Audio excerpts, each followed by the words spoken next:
Untuk softwarenya Zoho sendiri, kita setiap tahun selalu mengeluarkan produk-produk baru dan juga produk-produk yang sudah ada itu akan selalu kita enhance, akan selalu kita upgrade dengan fitur-fitur terbaru. Dan itu setiap tahun kita lakukan. Kalau penawaran khusus, jadi karena kita sudah ada di Indonesia, Heeh. kita sudah luncurkan yang namanya IDR pricing. Oke. Pricing Berarti pricing berbasis dalam dalam rupiah ya? rupiah. Iya. Dan pricing dalam rupiah itu lebih rendah dibandingkan pricing dalam US dollar.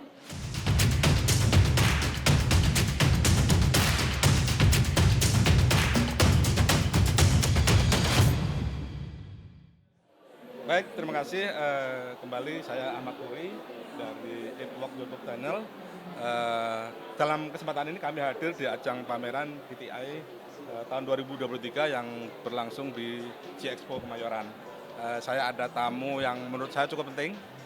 Beliau adalah Mas Handito Aji Saroso sebagai Country Lead Indonesia dari Zoho. Zoho adalah Zoho ya, Iya. ya mohon maaf, nanti bisa dikoreksi.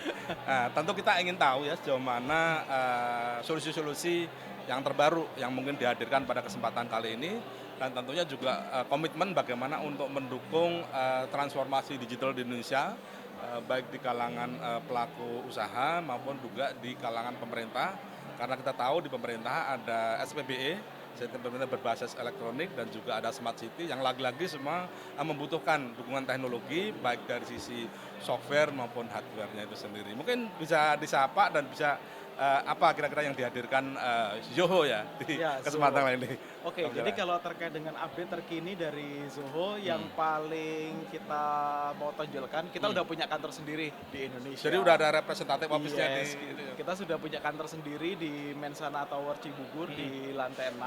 Dan kenapa kita bikin kantor di Indonesia? Karena kita pengen lebih dekat ke pelanggan-pelanggan kita yang ada di Indonesia. Kita pengen bisa melayani mereka lebih baik lagi. Karena menurut kita itu suatu hal yang penting ya. Karena ketika kita membuat suatu software kan kita nggak pengen mereka cuma pakai aja, tapi kita juga ada build relationship di sana dengan pelanggan supaya mereka itu bisa menggunakan softwarenya lebih baik, kemudian mereka juga bisa bisnisnya itu jauh lebih efisien dengan kita ada di sana. Kita bisa memberikan bimbingan ke mereka secara langsung yang nggak perlu harus ada.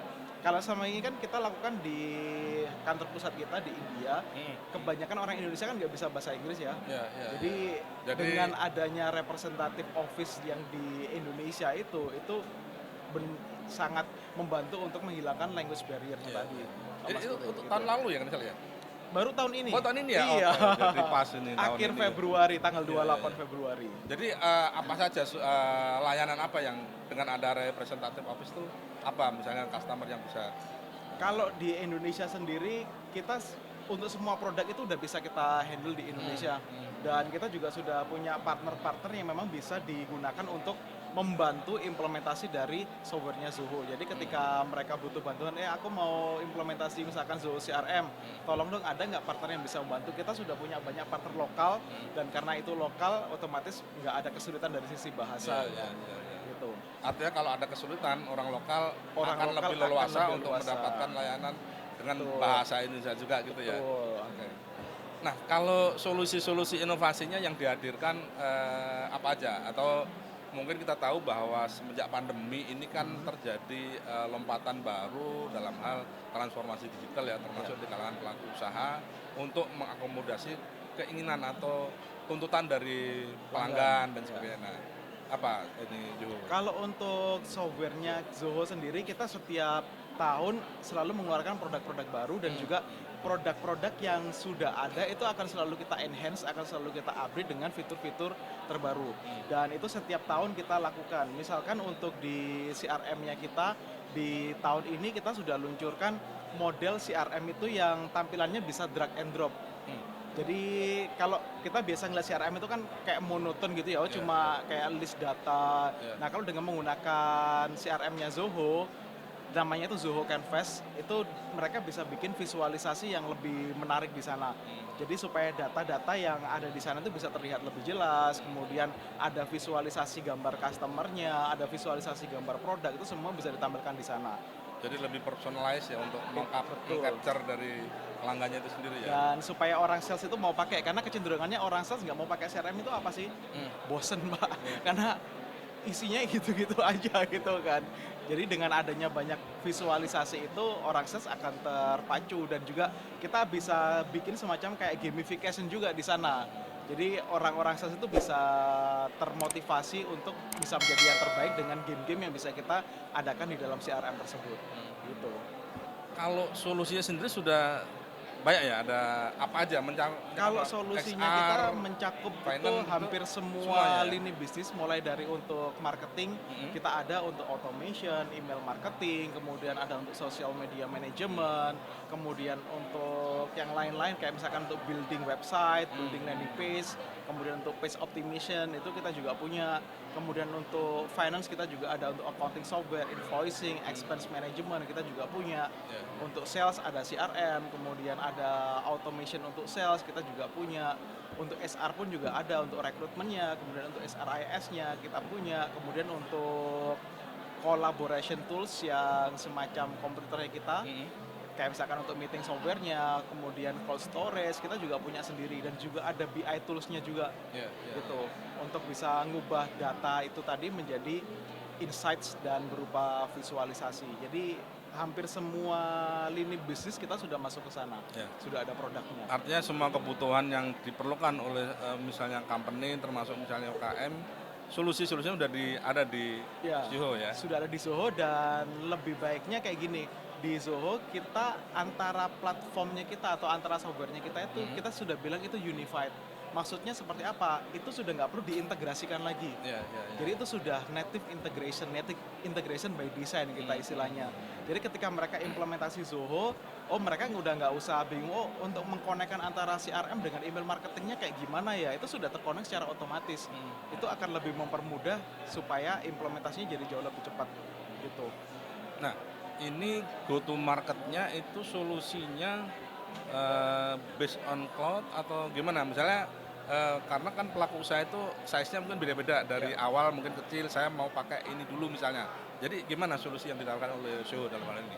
Oke, kalau tergantung dari segmen marketnya ya. Kalau misalkan untuk perusahaan yang memang benar-benar masih baru yang mereka belum punya fundamental, itu biasanya mereka akan pakai untuk accounting software atau untuk Zoho Books kita bilangnya. Kita punya produk Zoho Books untuk mengelola keuangannya mereka. Dan ketika mereka sudah mulai berkembang, pasti mereka butuh untuk lebih intens di marketingnya, lebih intens di salesnya. Itu mereka butuh untuk CRM, mereka kemudian butuh untuk social media management, untuk email marketing. Kemudian kalau sudah lebih advance lagi, mereka butuh kayak BI tools-nya untuk analisa data-data yang mereka punya supaya mereka bisa mengambil keputusan lebih cepat. Gitu. Jadi tergantung dari maturity level dari perusahaan itu sendiri. Gitu. Artinya fleksibel, pengguna bisa menggunakan atau memakai sesuai dengan kebutuhan mereka. Iya. Dan di kita istilahnya kita punya fleksibilitas untuk memilih produk. Kita ada produk yang namanya individual, jadi kayak misalkan aku hanya butuh accounting software-nya saja, aku hanya butuh untuk social media manajemennya saja. Itu mereka bisa. Atau mereka juga bisa, aku mau bundle dong untuk semua sales and marketing software. Itu ada di CRM Plus. Atau mereka mau bundle, aku untuk back office aku butuh, untuk inventory aku butuh, untuk accounting aku butuh, untuk experts aku butuh. Ini kita juga punya bundle namanya Finance Suite, Zoho Finance Suite. Atau kalau mereka butuh semuanya sekaligus, ini biasa untuk perusahaan-perusahaan yang sudah quite mature gitu ya. Kita punya Zoho One. Zoho One itu isinya bundle lebih dari 45 aplikasinya Zoho di dalam satu platform gitu. Ini lebih memudahkan mereka lagi daripada mereka harus mengelola banyak software gitu kan. Karena banyak software itu menurut saya akan menyulitkan ke depannya karena billingnya beda-beda, kalau ada problem harus menghubungi orang yang berbeda, perusahaan yang berbeda-beda. Kalau semua itu bisa disatukan di dalam satu platform Zoho One, itu akan lebih mudah untuk mereka. Itu artinya solusi yang ditawarkan oleh Zoho itu based on cloud ya? Based on cloud, ya. Artinya pengguna lebih fleksibel untuk memilih menggunakannya, termasuk mungkin size-nya seberapa gitu atau gimana? Kalau kita nggak ada batasan size, jadi kalau mereka mau pakai dari 1 user, 2 user pun juga tetap bisa. Gitu. Jadi kita memang nggak ada minimum requirement dari sisi usernya. Dan solusi ini bisa dipakai di semua company, semua sektor ya. lapisan Artinya usaha, mulai dari size yang mikro sampai ke corporate enterprise dan juga semua jenis industri. Gitu. Kalau di Indonesia sendiri sudah berapa itu user atau pengguna atau pelanggan dari Zoho sendiri? Kalau pelanggannya kita udah ribuan ya. Oh, ribuan ya, Iya. luar biasa. Kalau jumlah tepatnya saya perlu cek lagi update Tapi ya, udah ribuan terbaru, ya? Tapi udah ribuan. Dari berbagai ini ya sektor Dari dan berbagai sektor. bidang atau mungkin Bidang size usaha, company yang juga betul. dari mungkin UKM, enterprise, Iya. dan begitu ya. Jadi di usernya kita ada yang 1000 user plus yang pakai Zoho itu ada, yang mereka cuma pakai 3 sampai 5 pun juga ada gitu. Jadi ininya lebar Iya. dari sisi variasinya. Kalau by sektornya apa yang paling banyak? Mungkin telco, mining, Kalau atau di sektor finance? yang paling banyak yang pertama itu IT. Oh, ATK. IT itu macam-macam ya, ada yang IT software sama ada IT hardware, plus juga IT consulting. Ya, ya, Itu ya. mereka yang paling banyak. Kemudian juga untuk professional services kayak jasa-jasa konsultasi, kemudian badan hukum kayak gitu. Baru setelah itu ya berikutnya kayak retail, hospitality, baru yang ke industri yang tradisional lah. Gitu. Kalau health itu masuk di mana? Kesehatan. Healthcare kita juga ada tapi masih belum terlalu besar dibandingkan dengan industri yang lainnya. Yang lainnya ya. Ya. Ya. Kemudian tentu ada sesuatu yang baru ya yang dihadirkan pada kesempatan pameran seperti ini. Apa ada penawaran khusus yang dihadirkan oleh Zoho dalam kesempatan? Kalau penawaran khusus, jadi karena kita sudah ada di Indonesia, kita sudah luncurkan yang namanya IDR pricing. Oke. Pricing Jadi berbasis pricing dalam rupiah ya? rupiah. Ya. Dan pricing dalam rupiah itu lebih rendah dibandingkan pricing dalam US dollar. Gitu. Itu selisihnya sekitar 10% atau 15%. Itu jadi untuk customer-customer yang akan menggunakan Zoho itu akan sangat terbantu dengan adanya IDR pricing tersebut. Jadi kesempatan ini ada penawaran karena sudah di Indonesia, jadi based on Ya. rupiah gitu ya. Betul. Kemudian dalam konteks tentu mungkin agak lebih besar ya, artinya not only bisnis tapi barangkali punya komitmen juga bagaimana mendukung akselerasi transformasi digital di Indonesia, apalagi Zoho juga punya office ya, representasi office di Indonesia. Nah, kira-kira apa ada kegiatan-kegiatan yang sifatnya atau sosial atau CSR atau apapun untuk mendukung transformasi digital di kita ini? Kita kemarin saya baru dari Surabaya, saya ada kerjasama dengan ITS Surabaya, Oh iya, akademi ya, kampus ya. dengan akademi. Untuk apa? Untuk bisa membekali mahasiswa itu dengan pengenalan terhadap teknologi yang paling baru. Karena kan kita saat ini tahu bahwa masih ada gap antara dunia industri dengan dunia akademisi kan. Nah, kita di Zoho kita pengen menjembatani itu supaya gapnya itu bisa diperkecil. Jadi kita ada kerjasama dengan ITS untuk kita bisa memberikan workshop ke mahasiswa terkait dengan penggunaan teknologi. Mereka kita kenalkan dengan teknologi-teknologi terbaru seperti low code, no code itu seperti apa. Dan mereka pun juga bisa hands on langsung terhadap teknologi tersebut. Gitu. Dan ada juga beberapa rencana ke depan untuk kita misalkan mengadakan kayak hackathon bareng. Kemudian rencananya juga nanti dari ITS akan membuat Zoho Creator ini sebagai salah satu kurikulum wajibnya mereka. Gitu. Dan kami dari Zoho akan membantu untuk mensupport dari sisi penyediaan software dan kita akan mentraining dosen-dosen ITS supaya mereka bisa memberikan materi terkait dengan low code and no code dan juga membuat aplikasi tanpa coding. Gitu. Itu salah satu yang kita lakukan dan kita juga saat ini sedang menjalin kerjasama dengan beberapa mitra-mitra yang lain untuk memberdayakan UMKM di Indonesia. Dalam bentuk apa? Dalam bentuk menyediakan pelatihan supaya bisnis mereka lebih efisien dan kita juga bisa memberikan semacam kayak gratis software yang bisa mereka pakai dalam jangka waktu sekian bulan atau sekian tahun. Gitu. Baik, luar biasa. Baik, terima kasih Mas Andito Aji Sarosa atas kesempatan waktunya.